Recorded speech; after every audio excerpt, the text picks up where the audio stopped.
Welcome to Search Talk Live with search engine optimization and marketing experts Robert O'Haver and Matt Weber. Powered by the Robert Palmer family of companies. All right, we are back with another episode of Search Talk Live. I'm your host, Robert O'Haver, with Matt Weber. Matt, how are you? I'm doing fantastic. Nice. Well, guys, today our guest is a no-show again. Same guy. I'm not going to name his names. I do want to call him out, but I'm not going to do it. He who shall be nameless and forever invitationless. Yes, he will not be a guest of Search Talk Live. But anyway, so today we're just going to kind of wing it. We are monitoring Twitter. If you have some questions on Search Talk, do hashtag Search Talk. I can't talk today. Hashtag Search Talk Live on Twitter, and we will answer your questions live on the show right now. So we do have some time to kill.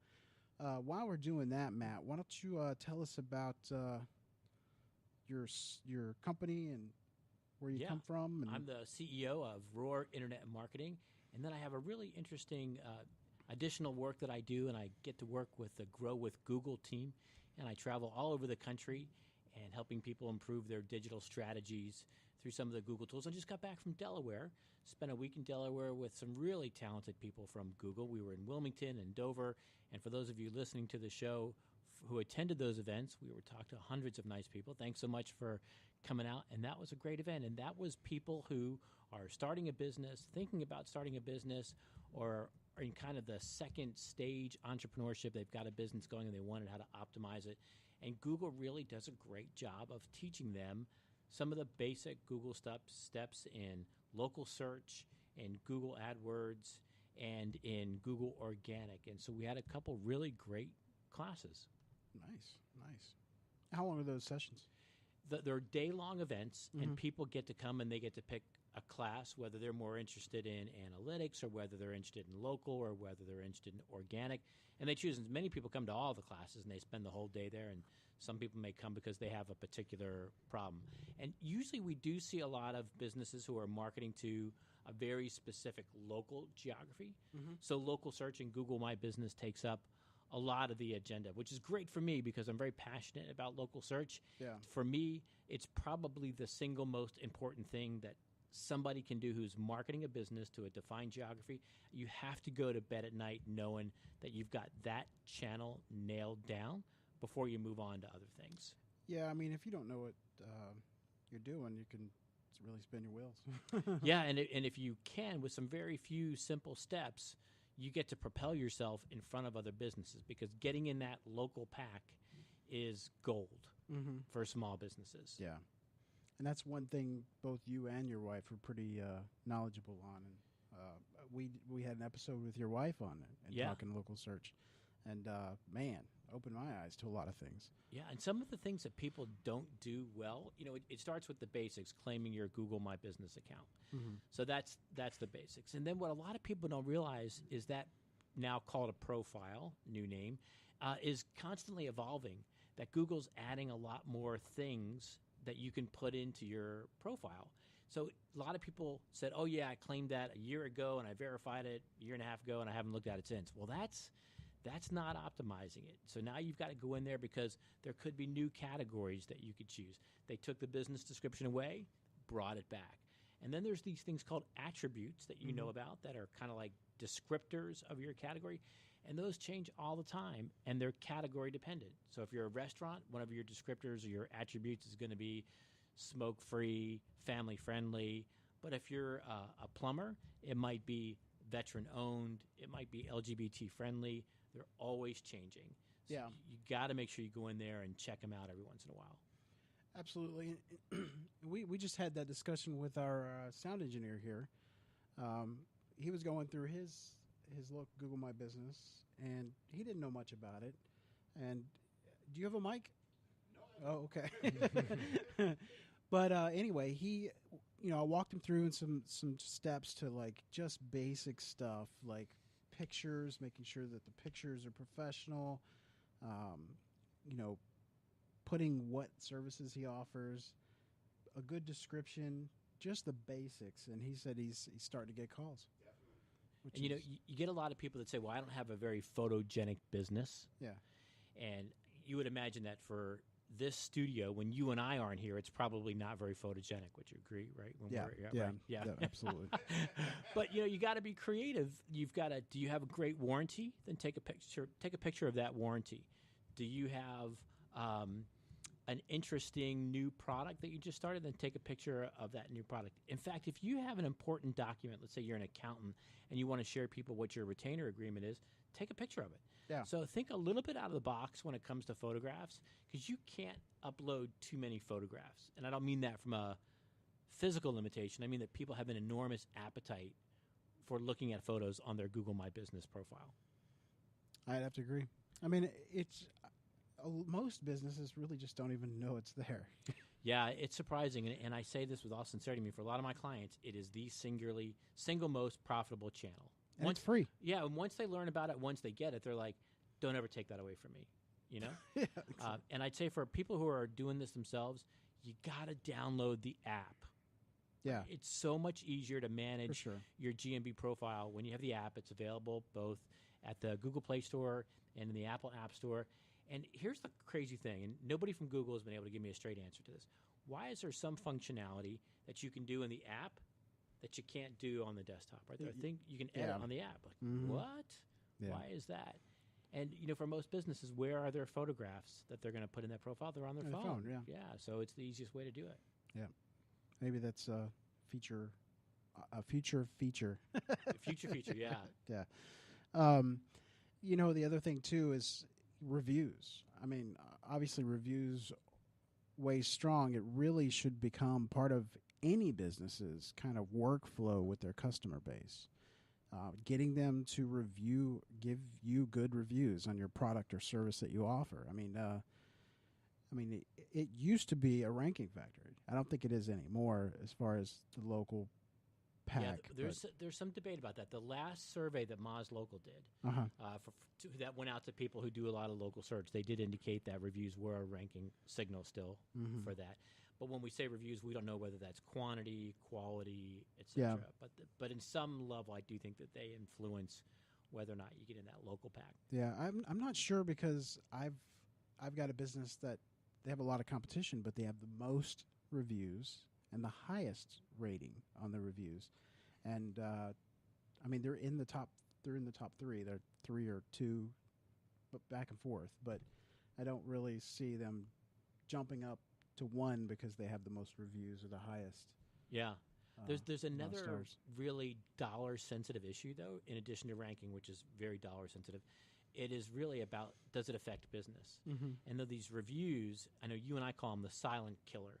Yeah. Because if you can measure everything in digital media today, right? Everything. But the one thing you can't measure is you can't measure if somebody went to your GMB profile, saw a negative review, and decided to not pursue a relationship with you. You can't measure that. I mean, you might be able to look at impressions and click-through rate, but you can't really measure somebody going, ooh, that made me uncomfortable.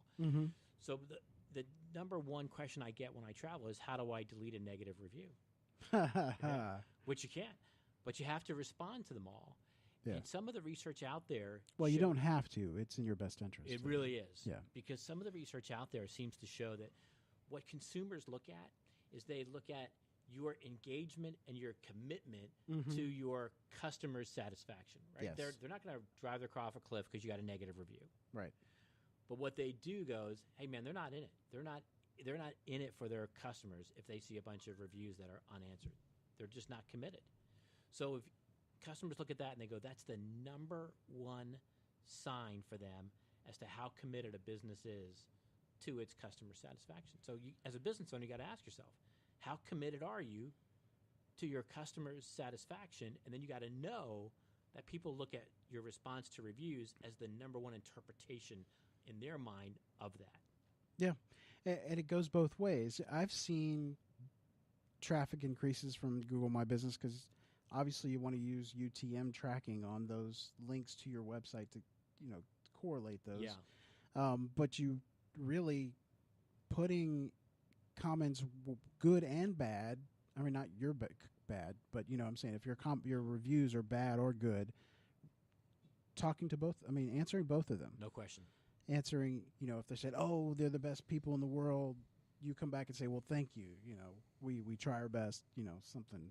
whatever. Yeah, it may be. and for the DIYers listening to the show, UTM tracking means that you're going to set up a Google tracking code, Right. which you can go to Google and Google the phrase Google tracking code creator, and it's going to allow you in your analytics to see which clicks, what website traffic, and what conversions come from this channel. Yep. And Because if you don't do that, it gets attributed to organic. yeah, it does. What you'll be able to do is go into your Google Analytics and see the lead source or the source medium. And that's where things change for businesses, right? Because Right. when you show them that and it's delineated and you show them how much that little thing is generating, then they go, I get it. Yep. If you don't break it out, then they never really appreciate the impact that it's having on them. Absolutely. And, if you don't go and get your listing, Google's going to sometimes will create their own. And it's very generic. A lot of information is wrong. Right. And that kind of goes down to your local NAP, your name, address, and phone number. You want to make sure that that is 100% accurate wherever you post it, whether it be Yelp or Google My Business, any of those. Yeah, so we had a couple very common situations in Delaware. We had a company that has somehow had two profiles for their business. And they asked, was that inhibiting their ability to get into that local pack? Yes. Yes, it is. So you've got to get control over both of those listings, and then you have to delete one. Yep. Now, if you can't get control because somebody else claimed it, there's a process that you can go through. And if you look at the Google help docs for Google My Business, there's a process by which you can request control of an existing listing that's claimed. And what they will do is they'll send an email to the email address that is in control of it right now. And they'll say, Robert at blah, blah, blah, blah, blah is requesting access. And if nobody answers that email, then they're going to put it back and make it unverified. Yep. After X amount of days.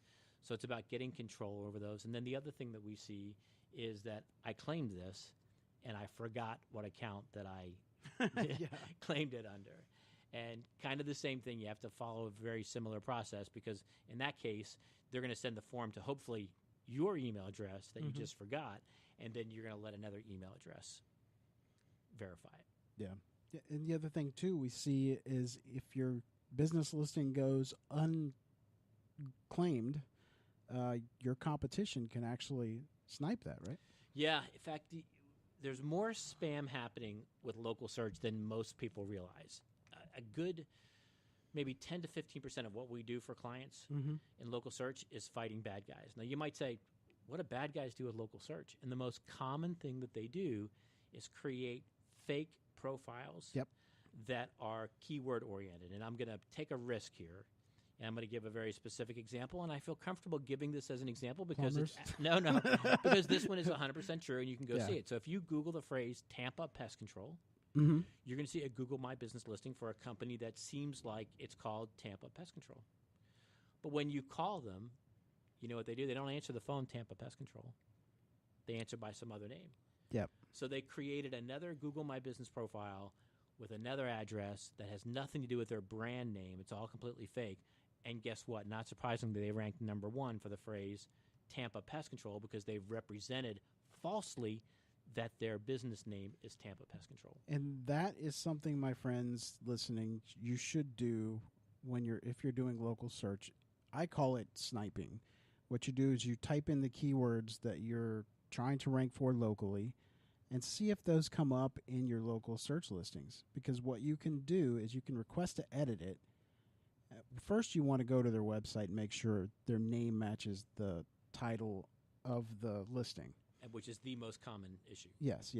If, let's say it's Orlando Plumbers is the title of their local listing, but you go to their website and it's Joe's Plumbing, or whatever it may be. If it doesn't match, go back and send a request to change that title. Because if they're ranking high, you just sniped them and took them off the top spot because they're doing things that they shouldn't be doing. Yeah, now we want it to be that easy, by the way. Yeah. You know, a lot of times you've got to file these things over and over again. Yeah. So you can click the button that says edit this listing, and you can suggest the correct name of the business. Mm-hmm. Or in Google's documents, there's something called a redress form, and it's a little bit more elaborate form where you can actually, there's a text box to fill out where you can say this is what the situation is. Whereas when you click edit this listing, it just has the form fields, name, business, phone number, in terms that like, you're suggesting a revision of it. Mm-hmm. So it's limited on that. Now, this company that I spoke of, check this out, Robert, they actually created a fake landing page for the fake business.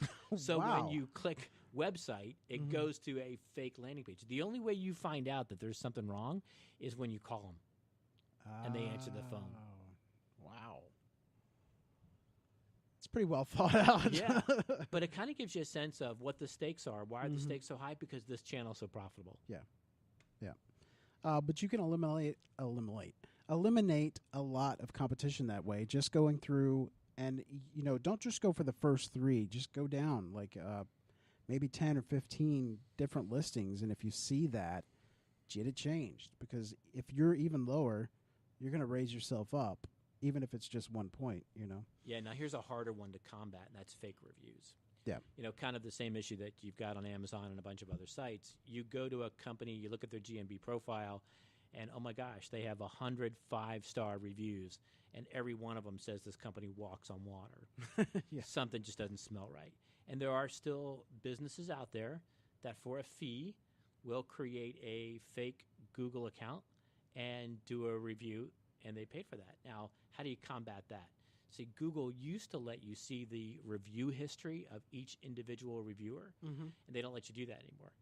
And the reason Google's a little bit more challenging than Amazon and Facebook is because you can still do, in quote, anonymous reviews on Google, whereas you can't do anonymous reviews on Amazon. Well, I did see where you can click on the reviewers, that circle thing, and it'll show you what they've reviewed in the past. They're taking that away.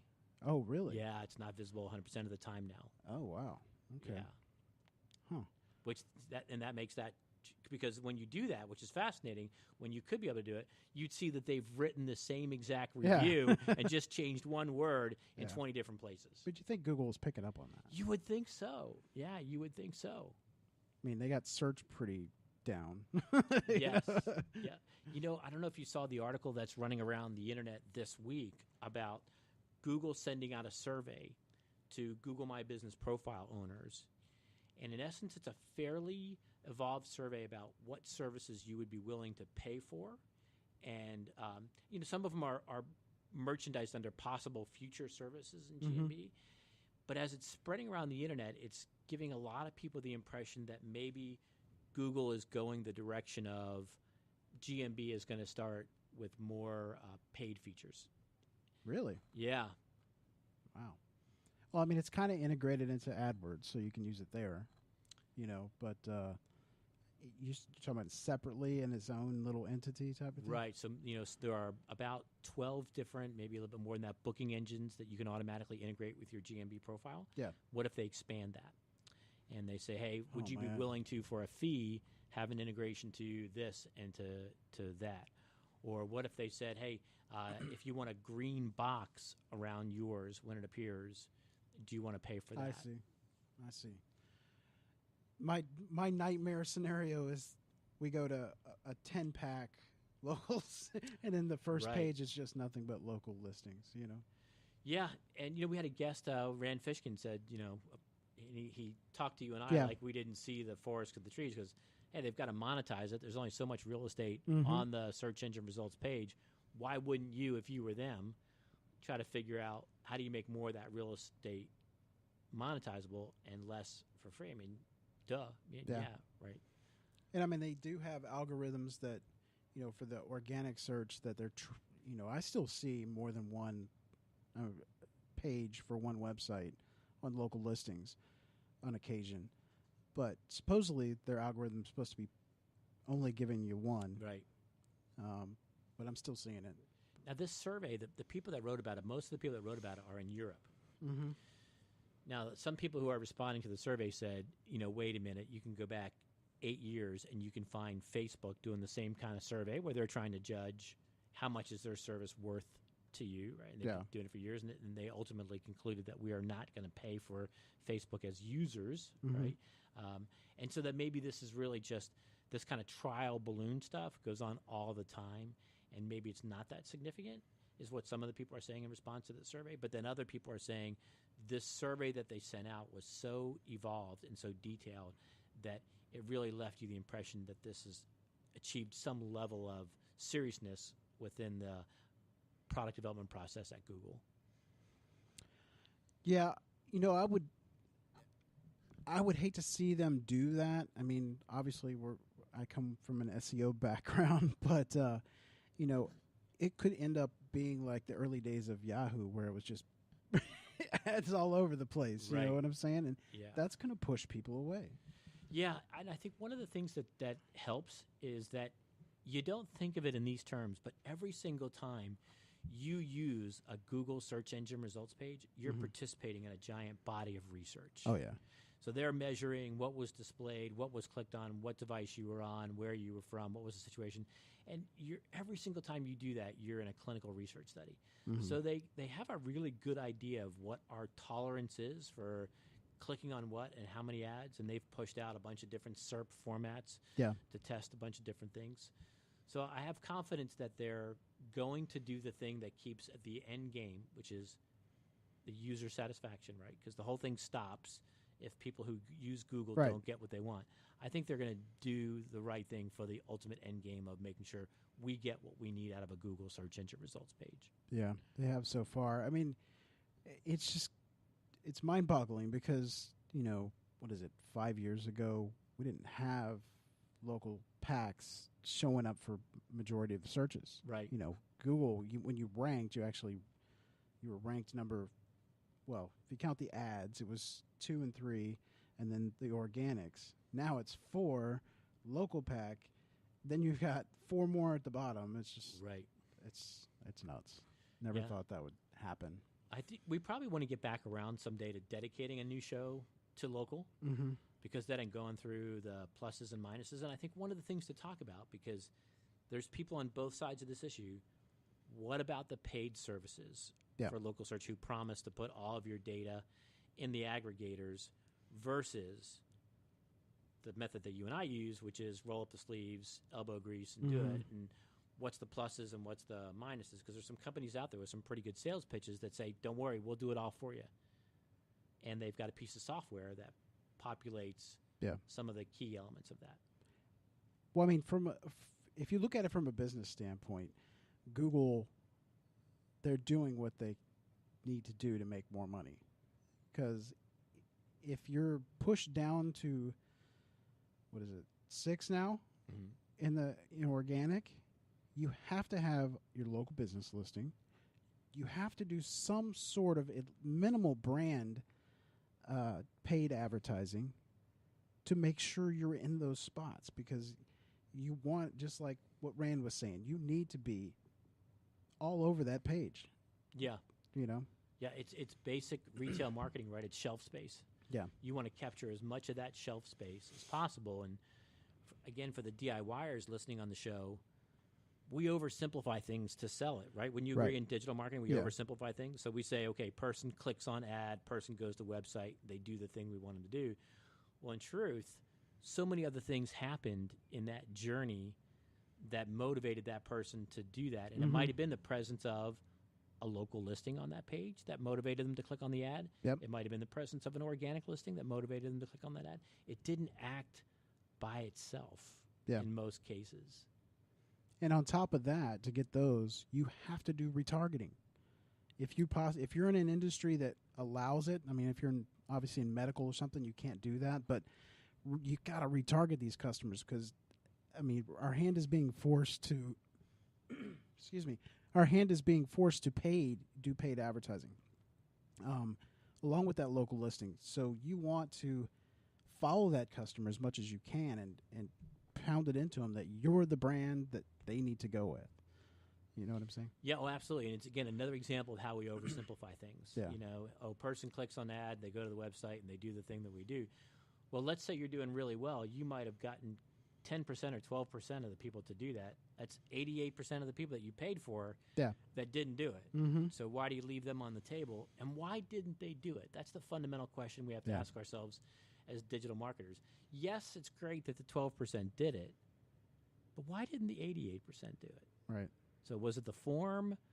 Did we get the wrong people? Design. Was it design? Speed. It could be. Yeah. Was it just the wrong time of day? Yeah. Right? Did I do this and then the phone rang or whatever? And those are people that are worth tapping on the shoulder again and saying, hey, give this one more shot. Even more important, if you have a business that has a long sales journey, where no one purchases the first time they visit, you better be on top of them, Yes. Whether if you get them on an email list, you need to follow them. Whether retargeting, you need to be there. Yeah. Simply said. You pay X amount of dollars to get them as a prospect. Right. And to be able to monetize that, you want to convert them into a lead. And some people do it naturally, then some take a little bit more effort. But don't waste that money you spent on the 88%. Right. And during all of this, make sure that, obviously as a search engine optimization is not just ranking. You want to make sure that that website loads fast, that you have optimal design and layout, and keep improving those pages as they go, so that way you can improve that conversion rate and make it user-friendly. I mean, we're still talking UX because, A, it's still important. It is. And speed really is. Yeah. What's interesting to me about speed, and you and I both follow pretty closely things that Google says, right? We're part of that group that follows things that Google says. Mm-hmm. And if you look back on your career, would you say that there have been few times that Google has spoken with as much clarity as they have about mobile speed, right? I mean, they're, in many cases, a little nebulous and vague about what are ranking signals, which they have to be. But when it comes to mobile speed, I mean, they've come out and they've said, mobile speed is a ranking signal, right? I think they've almost used those words. Yeah. And when they're that clear, you're like, damn. Yeah. So that's a great point. I didn't even say it, but when I'm talking speed, that's talking desktop and mobile. Mobile more than anything, because now, it's overtaken desktop by far. Right. That's all. It's also a less understood concept as I travel the country, because business owners tend to look at their site on their phone. Yeah. And they go, I don't see an issue. Well, yeah, because your device is caching your site. Mm-hmm. It's going to load really well for you. And so Google's got a great tool, and I know you use it. It's g.co/test my site. I think g.co.com, test my site, or just Google Google mobile speed test. And not only does it tell you what your speed is, tested independently, but they also will break down what's inhibiting it from loading quickly. And I have to confess that probably 40% of what you get back is kind of technical jargon that maybe the average DIY doesn't understand. But what's the number one issue that plugins and photos? Yeah, right. Absolutely. Yeah, because you got business owners. They've got these photos on their phone, and they want to send it to their web guy or their web person, and it says, "Oh, I'm going to text this," and it says, "Oh, do you want to send the low quality, the medium quality, or the high?" Then you got a problem. And what do they reflexively do? They go, "Oh, it's my website. I got to send the high quality." So then they're sending a file that's way too big for that. And if you look at Google's recommendations, the whole page should be under 1 meg. Yeah. You can find a lot of websites that have many photos themselves. One image is one image is over 1 meg. And so the disparity between what the average website is and what Google recommends is just enormous. And so that's the first place to go to clean up speed. Yeah, the other thing as far as mobile goes, and I can't stress this enough, a majority of, I would say, websites are on WordPress nowadays.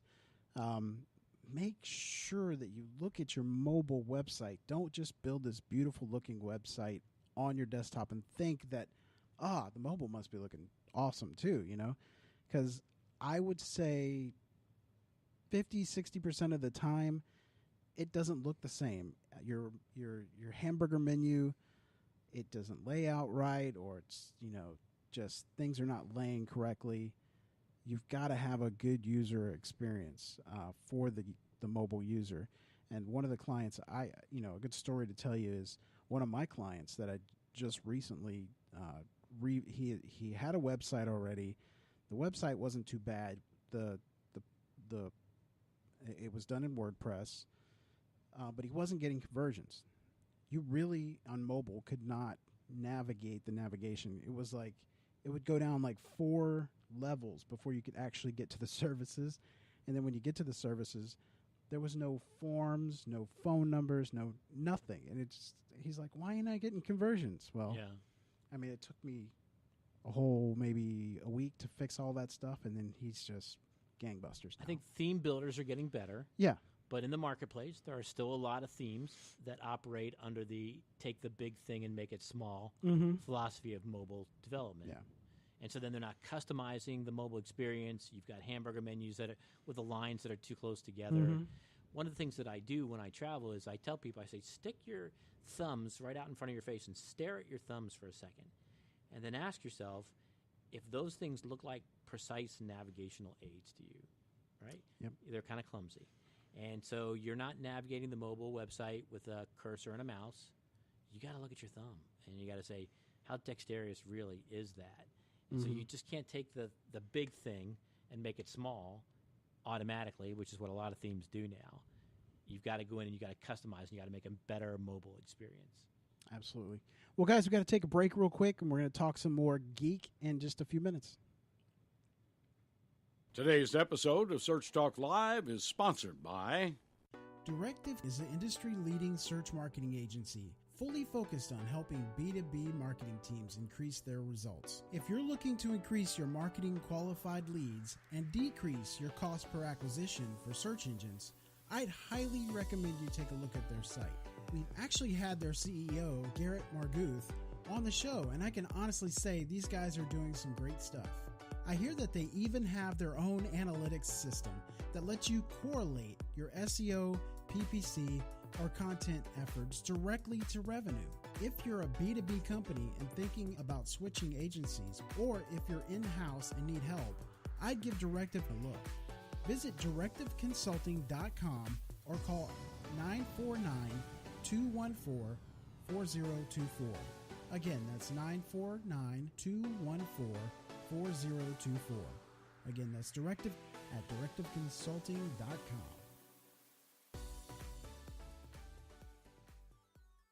Get your questions in on Twitter. Type hashtag SearchTalkLive and your question. Now back to the show. Yes, I am currently monitoring Twitter, waiting for your questions, and Matt is just waiting with bated breath. Love questions. I love questions. By the way, did I see that you were in Daytona Beach on Sunday? Yes. I was in Daytona Beach on Sunday, and I thought our Search Talk Live talent contracts prohibited us from being in the same city at the same time It's unless like we're time doing travel. a show. I thought we were prohibited from being near dangerous areas at the same time. Wow, I wish I would have just stopped and said hi. I was on the pier just overlooking the beach. Well, that was Jeep Beach, by the way. Did you get a chance to see all the Jeeps on the beach? Oh, yeah, definitely. Amazing. Yeah, it was crazy. It was Jeep Day or whatever. Jeep Beach and Daytona Beach. That's right. It's an amazing event for anybody listening to the show who's a Jeep fan. Yeah. I was too afraid. I like driving on the beach, but I was not going to take my new car on the beach. Gee, really? Why wouldn't you take a brand new Tesla to the beach? Yeah. I'm driving on the Plus, sand. I'm thinking like batteries and salt water. Yeah, just I don't think they go good together. But I don't know. We'll figure it out. But yeah. So back to local search. Now, some other things we want to talk about are tools. We're SEOs as an industry. We're like Batman. We have a tool belt, and in that tool belt, we have multiple tools, so to speak. Yes. Yeah, and we went over this a lot in our in my work with the Grow with Google team because we get a lot of business owners who are DIYers at that point. And one of the biggest tools we talk about is Google Search Console. Oh yeah. Because it's free, for sure. And then it's really just a big old X-ray machine for your website. Almost everything you wanted to know about why you are ranking or not ranking is kind of almost in Google Search Console. Or if there's a problem with your site, if it can't be indexed, or I see this a lot with DIYers is they'll build a website and forget to unblock the website once it's developed. You know what I'm saying? Yeah, or the reverse happened, right? The dev version was indexed, Right. and the dev version is outranking the production version. Yeah. So Google Search Console is fairly easy to validate and verify, and it's gotten much easier over the years. Yeah. And you can really verify it without technical expertise now. So to me, step one, top of my tool belt list, Yep. is Google Search Console, because Absolutely. it'll identify the technical impediments, which I'd say half of the websites out there have some kind of technical impediment. And then the other thing that it will do is it'll show you what phrases people use that cause you to rank on a SERP, but you weren't high enough to get a click. Yeah. And so it's singularly the best market research out there. Yeah, you know, one frustration I have with the update is they, you know, when you go to the performance section where you can see all the keyword queries, I can't talk today, the queries, it doesn't show you like it used to, where it show you what position you ranked in. The only way you can do it is if you export the Excel file, and well, actually you have to check the Check positioning, you have to check the box. and then check the box, and then download it, because otherwise it doesn't show up on them. Yeah, and people are confused as to why Google calls it average position, and people are confused as why there are decimal points there. Yeah. And as you look at that data, you're getting an indication of how personalized search has become, because we're getting different results based on our location, our previous search history, the device that we're using, and the time of day. And I have seen examples where in one search, the client was position 6, and then we simulated it on a different scenario, and they were 1 to 6. That's a pretty significant change, right? Yeah. So in that case, they're an average of 3.5, 6 plus 1, 7 divided by 2. That's why it's an average. And it really, that discrepancy is wider than most people realize. And it's also, you see as well with clients, you know, they'll go, well, it says I rank number 1 here, but when I do the search, I don't see us anywhere, you know, because it's localized. And you have to, even using incognito, it's probably the best way to do it. You know, with your browser, you change it into incognito, just because that shuts off all the cookies, your local search, your search history, all that stuff. So when you're getting raw search data, and you can see that, you know, where you actually rank at with your local pack or, you know, organically. Yeah. Now, I think we're going to disagree on this one. Okay. But my second favorite tool is Screaming Frog, because it's free, the free version, right? For most websites, you can use the free version. And so it shows your metadata in a holistic view. So you can see the page titles, the descriptions of the entire site. Love it. And when people don't do that and they look at them one by one, they lose perspective of, okay, this page has this purpose and this page has this purpose. You have to, at some point, see the totality of your metadata to make sure that you've got differences among your pages. And how they connect. You know, ever since I've been diving into schema, I've been like, it's put me in a whole different mind of how things connect and how Google looks at things and how the relationships, you know. So I would dive into that if you ever get a chance. It's very technical, and I wouldn't say it's for a DIYer unless you're a coder, but the basic business schema. Yeah. I mean, there's a couple plugins that allow you to do the basic business schema, name, address, phone number. But when we talk about schema, we're talking about, let's say, for a restaurant. Yeah. You can schema down to appetizers. You can schema down to entrees. You can schema down to gluten-free. You can schema down to vegetarian. You can schema down to low-alcohol drinks, high-alcohol drinks. Special events at the restaurant. Special events. Yeah. You can schema down to the types of wine, Chardonnay. I mean, once you start walking down schema, it's a rabbit hole. It is, but I would say it's worth it. Oh, no question. Without a doubt. No question. Yeah. I think it's one of those things that here in 2019, this will be a different answer, I think, in 2020, but that's a way to get an edge. I experience very few websites that have their schema very, very well done. Yeah. Whereas, you know, when we were talking maybe 3-4 years ago, you'd say, make sure your metadata is well done, because most websites didn't have their, you know, most websites pretty much have their metadata buttoned up. Yeah. Most businesses have had that epiphany. But if you have your schema on just dialed in, it will 10 times better than your metadata. Yes. Because it just tells Google everything, where you're located, what your address is, what your phone number, what you offer. It covers everything. Yes, and it takes the semantic interpretation out of it. I Mm-hmm. mean, it's a design system for classifying data bits, Right. and its sole purpose in life is to remove the interpretation out of it. Mm-hmm. Yeah, so back to Screaming Frog. I am an old school SEO, so Screaming Frog is definitely in my tool belt, probably right up front. Well, because it's free. I mean, there's other Yeah. tools that do what Screaming Frog does, but Yeah. you can download it on your desktop and you can have it running in like 5 minutes Yep. and not pay for anything. And I just think, as far as expediency and efficiency, Mm-hmm. bang bang, it'll get it done. Yeah, if you have the premium version of Yoast, you can actually upload that same file and get all your metadata and everything in bulk. put Yeah, in. see, that's key. That's Yeah. really key, and So you can go through and change everything from your file that's key. and then upload it right to your Yeah, website. and I think right there, that alone justifies the paid version of Yoast. Oh, yeah. So you can download it, look at the whole total gestalt, if you will, of your website metadata, and instead of making the change on the page where you go back into that one-by-one view, you're looking at it on the sheet. You're going, oh, okay, I want this page to focus on this, and I want this page to focus on that. Make the changes on the sheet, and then re-upload Right. it, and boom. Yeah. It is so fast. Yeah, definitely. What else? We got, for paid, I like to use, I would say, SpyFu.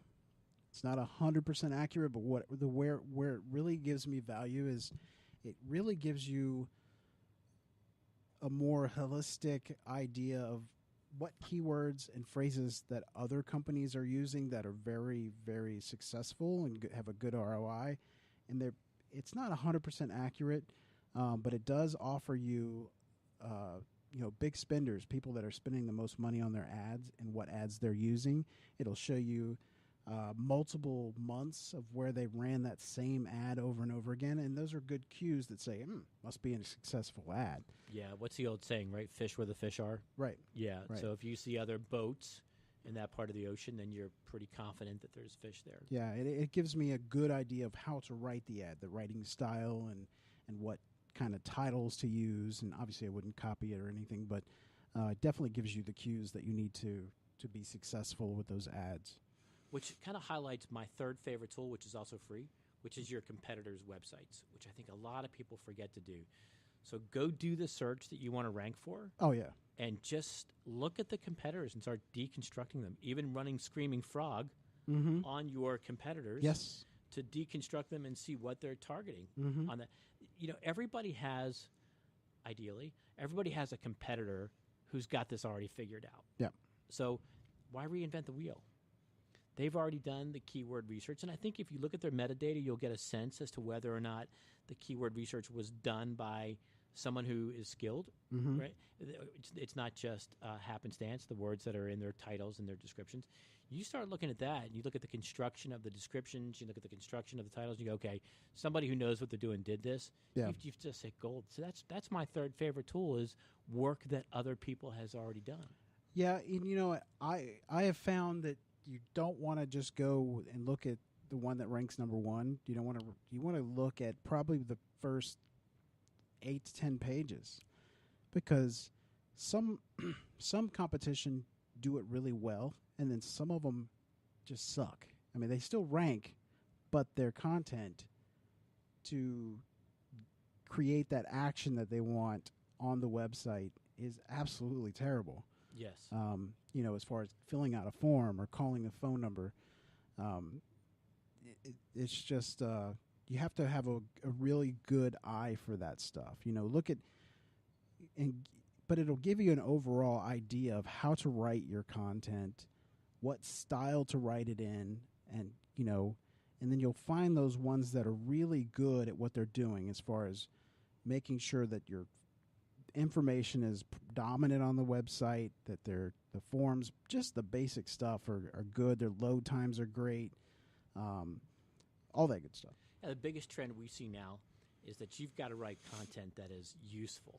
Mm-hmm. That's the keyword. It's got to bring value on that. And a lot of businesses are still writing that chest-thumping copy. Mm-hmm. We were really short sentences. really short. and then- We were formed in 2010 on the principles of integrity, honesty, blah, blah, blah. Then you step back and you ask yourself, did that help anybody who was searching, right? Did that language? No. So it's a huge mindset change for businesses because we all grew up selling. Yeah. Chest thumping sell.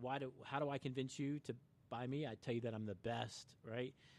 Now we got to focus on how do we help people? Yeah. And what's the problem they're having when they do the search, and really focus on them. That I think is the most challenging thing for businesses today, is to change that mindset when it comes to content creation. Yeah, and another thing, and you content writers out there are going to probably hate me for saying this, but if I've found that if I need content and somebody tells me, "Oh, I'm an SEO content writer," next, nowadays you don't want to go for somebody that's going to look for how many times a keyword phrase is penetrating a sentence or paragraph. You time and time again in the last year, I have seen just really well written content that is specific to the topic you're writing about does 10 times better than anything that's written for search engines. Yeah, and we have to point out how specific people are when they search. Yeah. And keep that in mind. We're talking 4 or 5, 6 word queries, and that number is just going to go up. Yeah. So if someone has a very specific issue and you try to address it in your copy by saying, well, we do that, and we do this, and we do that, and we do this, right, you're really not helping them as much as the website that says, you're drowning we do yourself, this, and this is the value we bring when we do this, and this is why you should use us for this. Exactly. And that right there is a great point, because one thing I have found to be very successful is, a lot of people put, let's say for a service page, down at the bottom they'll put, this is why you should hire us, and this is our phone number, and this is what you should do. When really, if you understand how people surf the web and read content, they scan pages. So you want to have that statement at the top or somewhere close to the top so those people see that. Do you understand? The analogy that I use for people is it's the difference between elephants and squirrels. Yeah. A lot of people are still writing as if readers are elephants, right? In their mind, they can see somebody grabbing a cup of coffee, taking a deep breath, and carefully reading every word on their website page. Yeah, that's not happening. That's not how it happens, right? And people jump from the caption of the photo to a headline to a subhead, and they go down the page, they scroll back up the page. When you watch heat mapping, you're like, what are we as a society anymore? It's crazy how people do it. So you've got to write your content for squirrels, because you got to know they're going to jump hop, which means keeping things in small chunks. And when you look at current website design, a lot of white space, very minimalist today. Break it up. Break it up. And if you've got a paragraph that's more than 3 sentences, it's probably too long. Yeah. And I mean, obviously when you want to use your phrases and your titles and that's basic stuff, but stuff that catches people's eye. If you're a plumber and you need we're going to go back to the plumber thing. But if you need, let's say, you live up north and your boiler is busted or something. I don't know that stuff because I'm not from up north, but your boiler is busted. Having, a subtitle on boilers and that type of stuff. Just in case catches you happen to own a steam train. Well, no, they use boilers up north, right? Not for plumbers. gonna No, laugh heaters they do. Heaters, that's right. Sorry. A plumber wouldn't touch that. See, I'm not from up north. Texas and then Florida. So yeah, but the idea is intentionally, you have to create your content to be skimmed. Yeah. If you're creating your content, you're going, somebody will read this. You're coming to the wrong conclusion.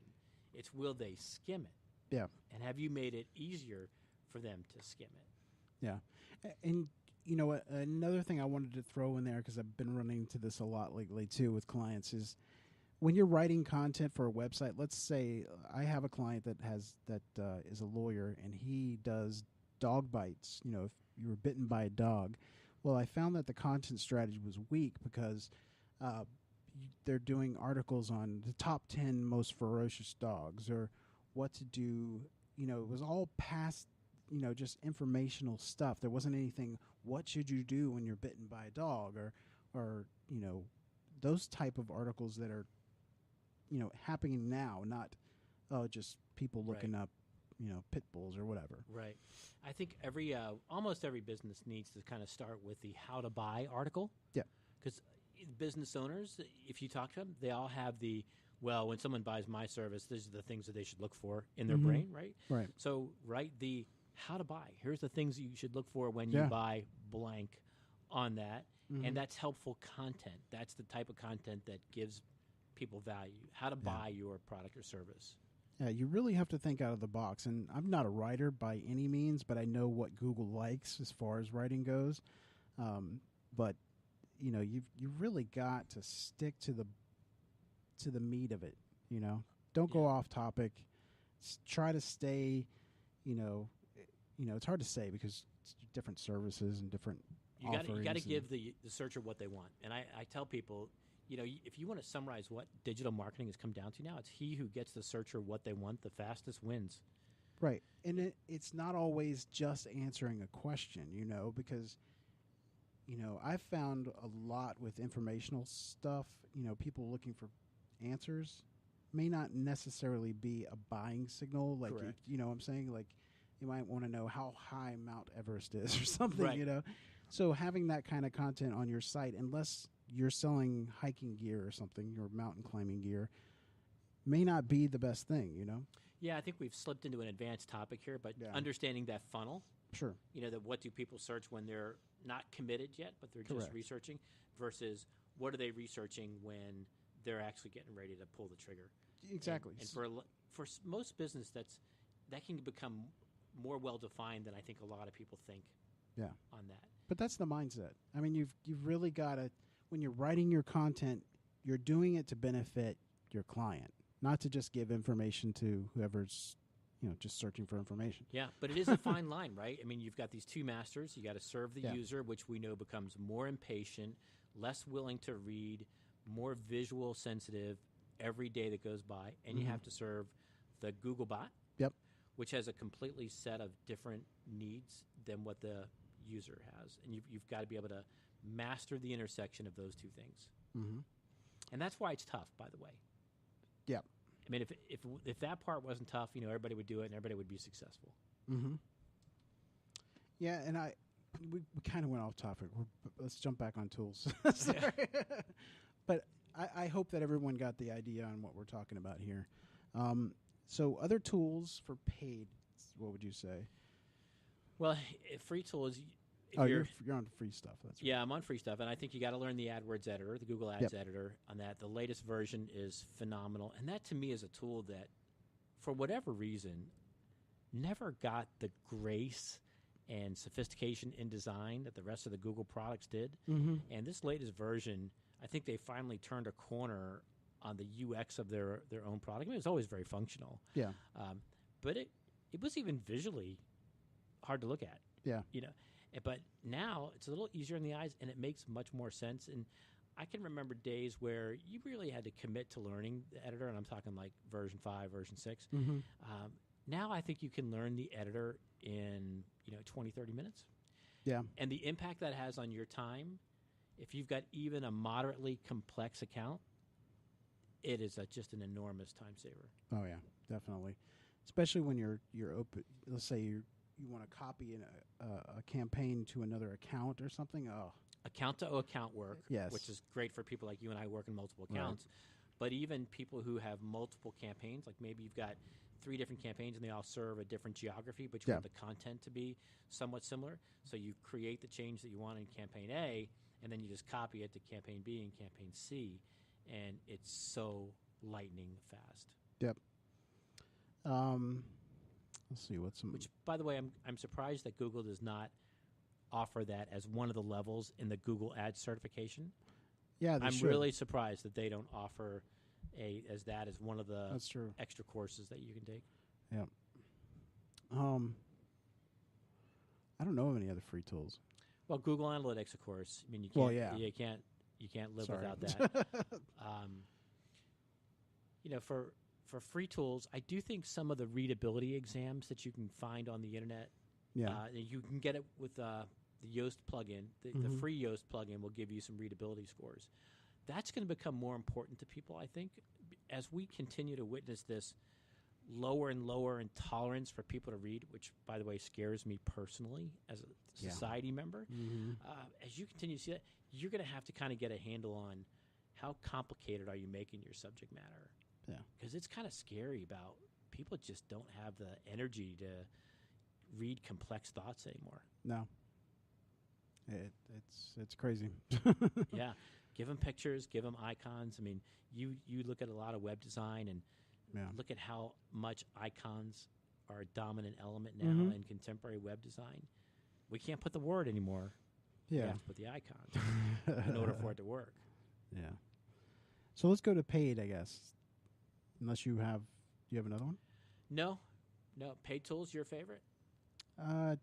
Yeah, for a lot of things. For link building, I would say I lost my train of thought. Majestic, sorry. Ahrefs, great tool. Yeah. In fact, I think they might be a sponsor here pretty soon. That'd be which great. Would be awesome. It's my favorite tool too. And I think what we do in our vocation, and I know you do, is we kind of move through tools, right? Yeah. Because they're always evolving and they're always some changing. do it better than others. Some do it better than others. And we're always experimenting with different tools. Yeah. I mean, yes, we're going to pay our annual subscription, but that doesn't mean we don't have a free trial of something else going on because, and that's, I think you've got to stay on the cutting edge. But wow, blessed are the people that are in this business that produce these tools because they are under constant pressure to evolve. Oh, yeah. And to improve on that because, our loyalty, as soon as it stops bringing value to us and somebody else has got a better widget, boom, we're off. Yes, and in this industry, we use multiple tools, and we can know pretty quick if one's doing better than the other, and one's Yes, we can cut one to the wayside. Yeah, and I think there's probably a cemetery of tools that we previously used that at one time we felt can't live without this, and then the next thing you know, it's gone. Yep. There's Moz. Yep. Great tool. It does a lot of good stuff. There's one thing I like about Moz. Well, it does many other things, but the spam scores. It shows you the snippets if you're showing up for rich answers and stuff like that. Yes. Which is great. And that, by the way, is something I think we have to talk more about as an industry because we're still a little bit focused on ranking, number one. Yeah. And then we're failing to take into context how many different things are appearing on that search engine results page, whether it's your GMB profile, whether you're in the knowledge graph. It's really all about real estate. And I think one of the things that Moz does nicely is show you what your total use of the real estate was. Yeah. And makes it a much deeper discussion than just did you rank one or two or three. Mm-hmm. Yeah, I mean, I hate to say it, but it's not all about ranking. No, it really isn't. Because it's covered in so many aspects. Yeah, what's your thought? And I know we're running out of time here, but you got a lot of folks that say, don't even think about rank and just work off of marketing qualified leads that don't even look at rank because it's becoming A, elusive, B, imprecise. What Very really matters personalized. at the end of the day is how many leads did you source to organic? Exactly. Yep.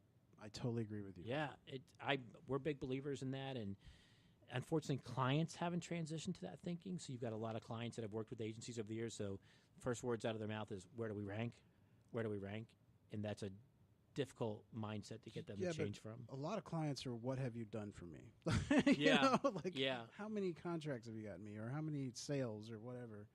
And if they see that bump, they're usually pretty happy. That's what you got to stay focused on. You got to answer the ranking questions, but you really have to tie revenue to digital marketing efforts.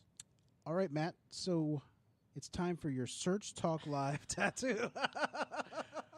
Putting me on the spot for a tattoo. Yeah. Oh, my gosh. So give us your most succinct. I almost have it down. All right, I've got one for you, Robert, actually. And I have a feeling this is actually going to propel you to hop into your brand new car and get this tattoo. All right. If you don't know the target, the weapon really doesn't matter. I like that.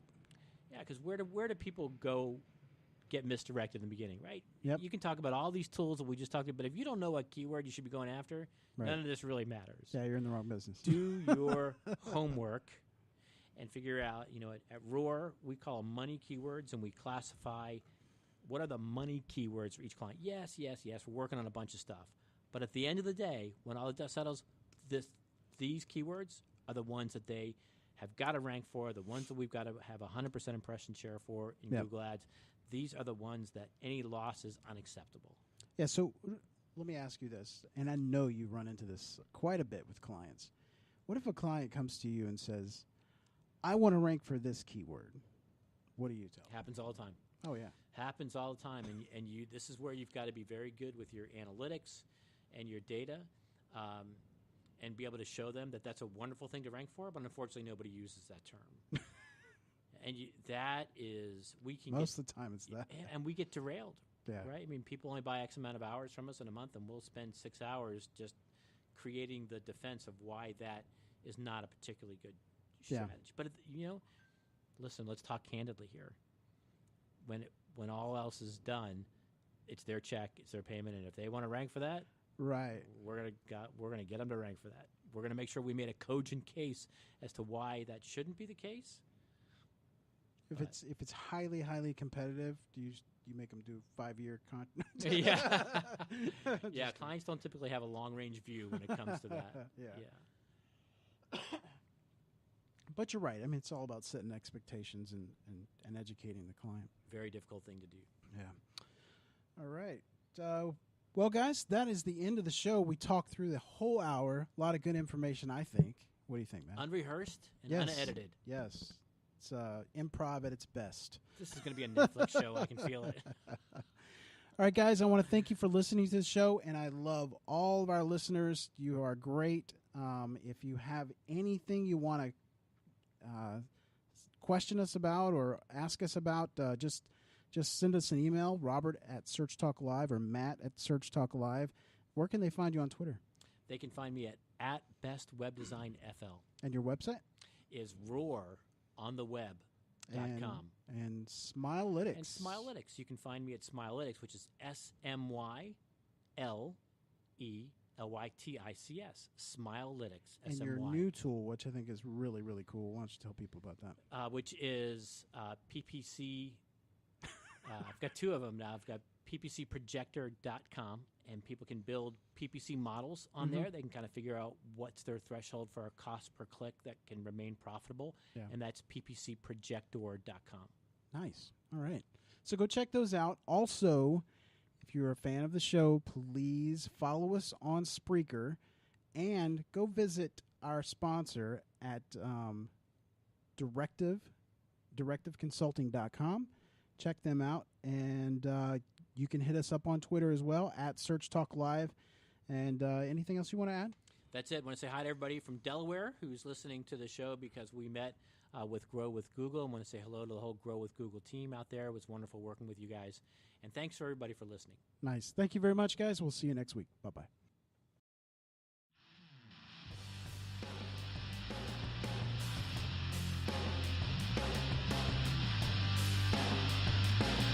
Search Talk Live is sponsored by the Robert Palmer family of companies.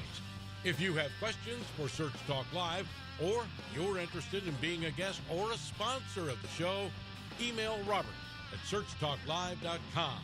That's searchtalklive.com.